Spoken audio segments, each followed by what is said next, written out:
Bonjour Jim. Bonjour Pénélope. La direction d'Air France refuse toujours d'intégrer en CDI 45 salariés CDD depuis plusieurs années, alors même que les tribunaux prud'homaux d'Ajaccio et de Bastia ont rendu leur jugement validant leur intégration. Eh oui, Air France, hors la loi, a donc choisi de se comporter comme si le droit du travail ne la concernait pas. Du coup, l'entreprise est actuellement astreinte à payer 6 000 euros par jour, oui, 6 000 euros, et par salarié, tant qu'elle ne remplit pas ses obligations. En clair, elle est en train de payer ses salariés à ne rien faire 6 000 euros par jour, et pour ne plus avoir à leur donner 50 euros quand ils travaillent. Eh oui, c'est ce qui s'appelle de la bonne gestion. Va comprendre, Charles.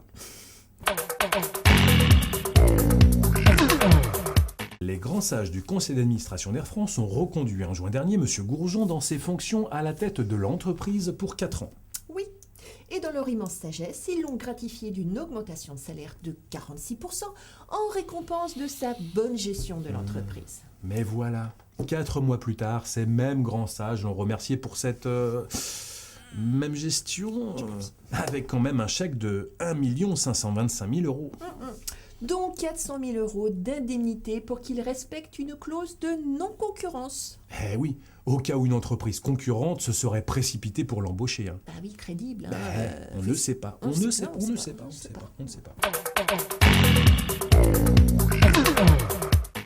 Air France a un nouveau patron à sa tête, Monsieur de Juniac. Monsieur Alexandre de Juniac, s'il vous plaît. Un ancien du cabinet de l'ex-ministre de l'économie Christine Lagarde, actuelle patronne du FMI quand même. Il a été intronisé par le conseil d'administration le 16 novembre. Oui, mais signe des temps, ce même conseil a rejeté par vote l'extension des retraites chapeau au bénéfice du nouveau PDG d'Air France. Et oui. Ouais, en effet, pour la première fois, tous les administrateurs salariés ont voté contre. Tous. Sauf le très compréhensif et très solidaire syndicat national des pilotes de ligne. Enfin, solidaire, on est plus proche du syndrome de Stockholm que d'autres choses. C'est bon. Va savoir. En tout cas, pour rappel, 15 de nos très hauts cadres bénéficient toujours d'une caisse de 34 millions pour leur vieux jour. Belle retraite. Hein. Ah oui, c'est pas mal. Ça fait rêver. Ouais. Hein. Ouais. On en ferait des trucs. Mais c'est pas pour nous. Non. Voilà. Non.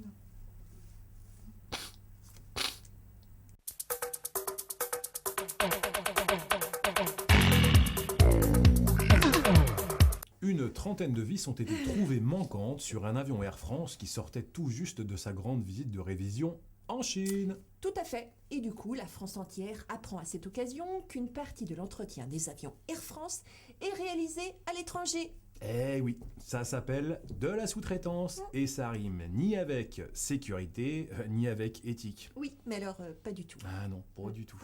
Ouais, pas du tout. Les élections professionnelles de mars 2011 à la Direction générale de l'exploitation ont été invalidées suite à une demande faite par Sud et l'UNSA. Eh oui, vous auriez dû voir, la direction arborait un sourire jusqu'aux oreilles, pensant sûrement que l'influence de la CGT allait baisser suite au second vote. Oui, sauf que manque de bol, la CGT progresse encore. Alors un grand merci aux salariés pour la confiance qu'ils nous ont accordée. Et pour les syndicats qui seraient tentés de faire invalider une nouvelle fois les élections, surtout qu'ils n'hésitent pas. Ah bah oui, faut pas. Pas hésiter.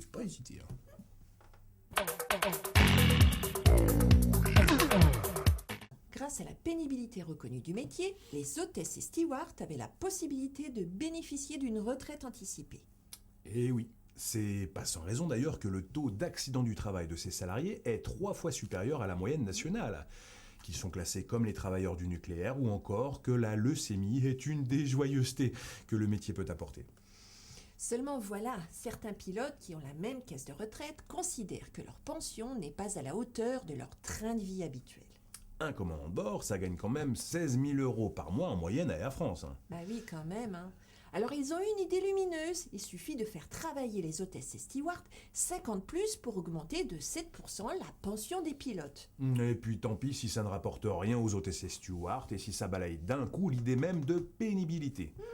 Qui a dit que les privilèges des seigneurs appartenaient à l'histoire? On a même un petit slogan pour eux. Une hôtesse sans dents en fauteuil roulant, qu'importe si je gagne plus d'argent. Trop fort, non? Sur ce, on vous dit à la prochaine, si on n'est pas viré.